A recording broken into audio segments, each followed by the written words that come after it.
Francis Hill. Oh, live forever. Nag-aabang sa sulok at may hawak na patalim. We're gonna do it one time for the whole Philippines. All for our brother. Our brother. Francis Magalon. Oh. Hey yo, hit it!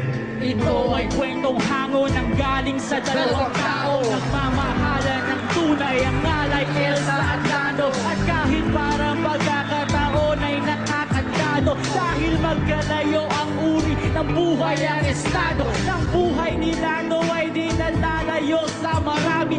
Sinunog ng araw ang ulay ng balat, at marami ng galon ng pawis ang kanyang naidinig sa lupa, upang ang gutom ay di na masukli ang panaluha. Habang ang babaeng kanyang minamahal ay sagana, ngunit kabilang sa pamilya na di alintana. Nakipagkabataw sa mga tulad ng lupa, ngayong may patuloy ang pagmamahal. Yo, pare, ikaw ay nasa liwanag at kailanman wala sa dilim. Nandito kaming lahat, nalulungkot at naninilim. Hindi ka hahayaan na muli kang masaktan. Huwag ka nang magalon sa dilim. Listen! At kahit na anong mga bagay ang pilit na ihadla, at sino man ay walang makakapigil sa paghakbang ng mga paanan, nais ay marating ang ligaya. Niyayang magtanong, di nagatubili na sumama. Hawak-hawak ang pangako at pangarap sa isa't isa. Nagpakalayo-layo din ang buhay na may kaba, dahil alam nila na sa bawat isa'y nakalaan at ang pagmamahal ang tangi nila sinasandalan. Wala nang ibang bagay pa silang mahihiling, kundi isang pamilya sa loob na apat na dingding, at isang bubong na maaaring nawaging tahanan. Bakit may pangit na kalagayan, kailangan daanan pa? May kabahiwala, may nagwawalay sa dilim. Nandito ba'y sa sulok na lulungkot, hawak na patalim. Hindi ka hahayaan na muli kang masaktan. Huwag ka na magalon sa dilim. Isang gabi ng Webes, lumubog na ang araw.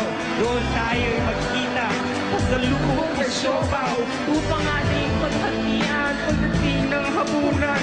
Meron pala nakaabang sa amin ang kamalasan. Eskinita sa ermita, may sumaksak kay Elsa.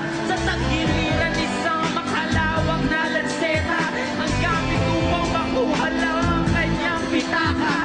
Kami mahirap lamang, bakit di na siya naawa? Hindi ko naabutang buhay ang aking mahal, at hanggang sa huling hantungan ay nagdarasal. Bakit po ang lagi lumalabas sa aking bibig, palaboy-laboy di walang lanas? Akong sinusunod, paliw sa mata ng marami. Siguro nga di ko na kilala ang aking sarili. Pangalay taong grasa, may patalim ng gamit, at ang tanging alam may isang malungkot na awit at pagsabi. May Nagbabantay sa dilim, pinakamaingay sa lugar na ito. habang sa sulok ay may hawak na patalim. Pinakamaingay. Di ka hahayaan na muli pang masaktan. Pinakamaingay. Huwag ka nang matakot sa dilim. Pansin mo, Huwag ka nang matakot sa dilim.